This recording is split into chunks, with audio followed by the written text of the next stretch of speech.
Hey Wargamers, Games Workshop released the core rules for 9th edition on the community website. You can go check those out if you haven't seen them already. But we've also seen the advanced rules, things like terrain rules, missions, in leaks online. So I think it's finally time we talk about something I've been itching to talk about, and that is the top 3 winners and losers for Tau in 9th edition. What I mean by that, winners and losers, is just things that have shifted in importance. Not necessarily that they're the best things or the worst things in the Codex, but that they've underwent some notable change more so than any other unit in the army. So that's what we're going to talk about today. Let's kick it off with our winners. Keep it positive. So our winners in no particular order. One of the units I think has benefited the most from 9th edition for Tau is actually the Riptide. Now, it's not a surprise that the Riptide is a good unit, but there are several things that have affected how Riptides function on the tabletop that make them a better choice now than they were even in 8th edition. First is that they can move and shoot. So you used to have to take a target lock in order to allow them to move and fire their heavy weapons. No longer is that the case. Because Riptides are not infantry, they can move and fire heavy weapons without penalty. This means that the target lock supporting system is no longer an auto-include, or at least close to an auto-include. You don't need to take that target lock in order to fire your heavy weapon while moving, and so you can take something else like counterfire defense to boost your overwatch, and it's essentially a free support system over the 8th edition version of the Riptide. So overall, a huge win there. Additionally, Riptides can shoot in combat now. They no longer have to fall back and fire. Not that they can anymore due to the changes in the fly keyword, but critically, they have the ability to still fire even if they have been charged. So they can fire in combat, of course at a -1 penalty, but that's still way better than having to fall back and not fire at all. So you still get some utility out of that. That's a huge contrast to things like crisis suits that no longer have the ability to fire in combat or fall back and fire. So you completely negate crisis shooting by charging them, which is not the case for Riptides. Riptides are able to maintain their functionality even when charged because of this change. Changes to character targeting also improve the quality of the Riptide because characters cannot be targeted if they are nearby a unit of 3 or more or next to a vehicle or monster. Taking a vehicle or monster as a screen for your characters is a much more reliable choice. You don't have the risk of getting whittled down to 2 or 1 models that would prevent them from screening effectively. And so a Riptide will always be able to screen for a character as long as it is on the tabletop. That combined with their durability means that Riptides are a pretty tanky unit, more so now than ever, and are really valuable in defending the limited number of commanders that you're going to be able to take in 9th edition. Finally, Riptides have access to smart missile systems. This is a pretty minor one, but smart missile systems in 9th edition are going to be even better than before due to the changes in how terrain works and the obscuring trait for terrain. So having access to those smart missile systems is, nice. In a similar vein, broadsides also benefited greatly from the 9th edition rule changes. For one, they can move and shoot now, which you used to have to basically stand still with them. You don't have to do that anymore. They can move and actually do some tactical maneuvering, run away from charges. Yeah, they can do those things now because they aren't infantry and they can fire their weapons without penalty. So that's great. They've also pretty severely benefited from the reduction in table size. One of the things about broadsides, in combination with their lack of mobility, is that they would be deployed and their range, although notable, isn't extremely large. So you'd have some footprint on the tabletop where your opponent would be like, all right, well, I want to stay outside of this 36-inch bubble around these broadsides. And so they could basically deploy around your broadsides and avoid being targeted by them. Now, with the smaller board size, once you get some broadsides in a reasonable position, which is much easier with their maneuverability now, there's no hiding. They soak up a much larger footprint of the tabletop. And so that reduction in board size means that there's fewer places for them to hide. In combination with their ability to take smart missile systems, that means that broadsides are going to be a much more imposing force on the tabletop, and it's not going to be as easy to negate their firepower as it used to be. And my third choice for our most improved list is the Tiger Shark. And this really is a kind of toss-up between all the Tau vehicles. I mean, if you look at any Tau vehicle, it is much better now than it used to be. But I think Tiger Sharks really have that something special about them. And that something special is the ballistic skill 2-up. So being able to move and fire at a 2 with their ion cannons or any of their weapons is pretty impressive. That combined with the changes to how flyers work, the fact that they're able to move off the tabletop is really valuable. You're not going to be pinned down into a particular flight pattern. You have a lot more flexibility with how you deploy and how you actually use that Tiger Shark. Plus, that means that he's going to be able to not only avoid potentially being killed, but also position in a way that really means that you can leverage certain step tenets and stratagems to really punish particular units. So this increase in maneuverability is also very valuable for the Tiger Shark. Plus, it has access to ion cannons, which will be blast weapons. So being able to use that ability to clear out hordes or larger units, if they actually show up in 9th edition, is going to be useful as well. This is a unit that I'm seriously considering focusing a list around because of the combination of massive amounts of firepower and a 2-up ballistic skill, plus it's capping out opponents' modifiers at -1. So all those things combined make Tiger Shark a very valuable choice, even amongst the other Tau vehicles, which all received a benefit. I want to give an honorable mention to Kroot.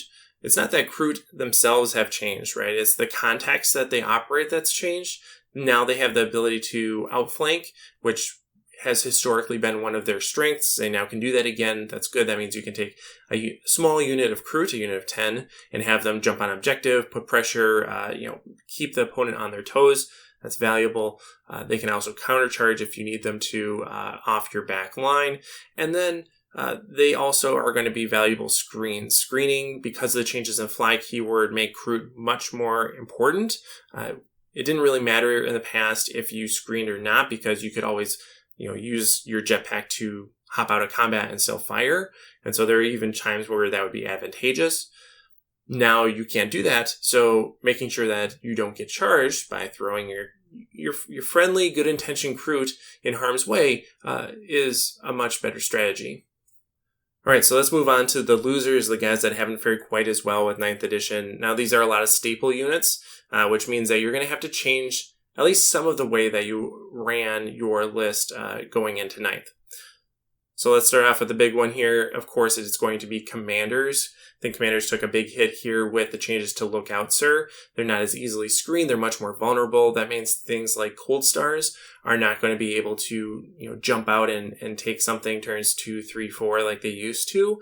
They'll have to bring buddies with them. And notably, they'll have to bring a lot of buddies. They can't just bring 2 drones like they would potentially do in the past. So having the changes to Lookout Sir really means that you need to keep your commanders close and guarded. They can't operate as independent agents anymore. They have to be much more part of the greater good, which maybe is thematic, but ultimately a little crippling there. Also, the changes to detachments make a huge difference for commanders.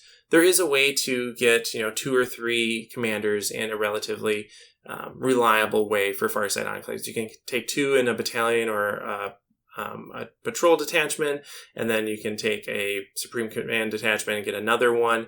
That sort of thing would get you 3 commanders, and I think that's probably the most that you're going to see in a typical list.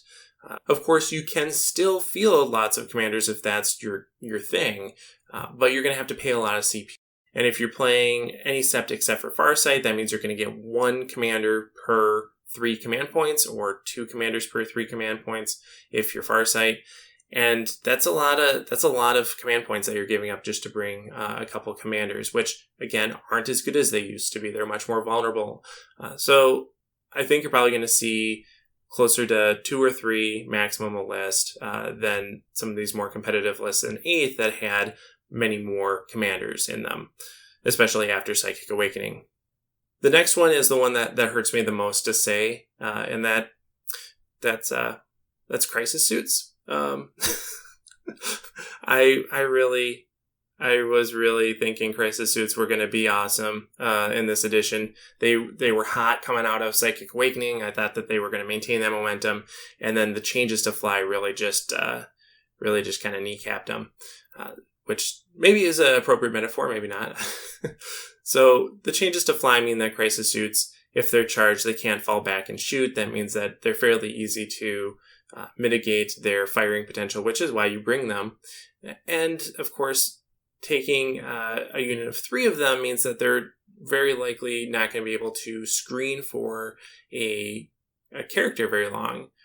Combined with the changes to how morale works and how blast weapons work, taking big units of crisis suits, which would allow you to screen for characters more consistently, are much more vulnerable to losses. If you fail your cohesion check, fail your morale test, you're automatically losing a single crisis suit, which can be quite the point investment.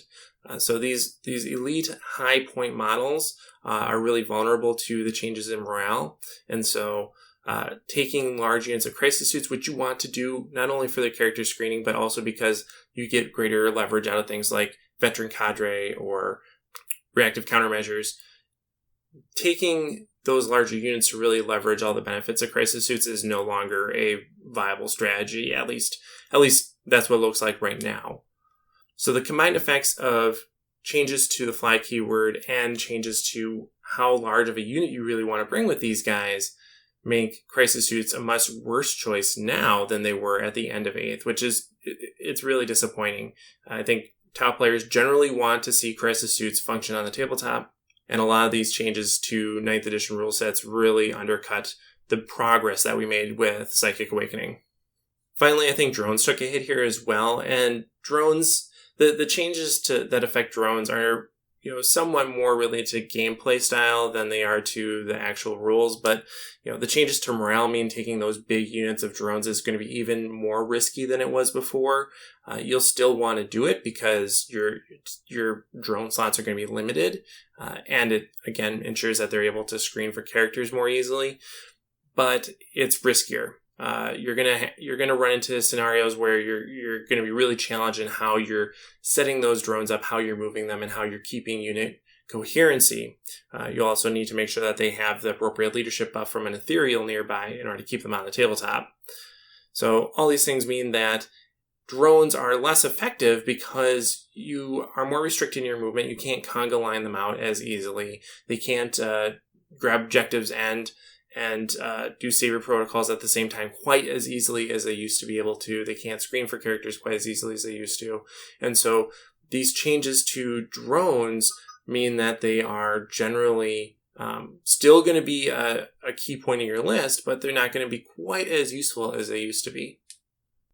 And I'll throw in an honorable mention here for, is it a dishonorable mention if it's for losers? Yeah, so a dishonorable mention here for strike teams. Strike teams in 8th edition were one of those things that I like to take just a bunch of them, put them around a cadre fireblade, and unload a bunch of shots. In 9th edition, that's going to be a lot less viable due to changes in, again, how large units function. The changes to blast weapons, changes to morale. It's much less valuable to take large units. You're going to want to take smaller units, and so it's going to be harder to actually pull that type of maneuvering off.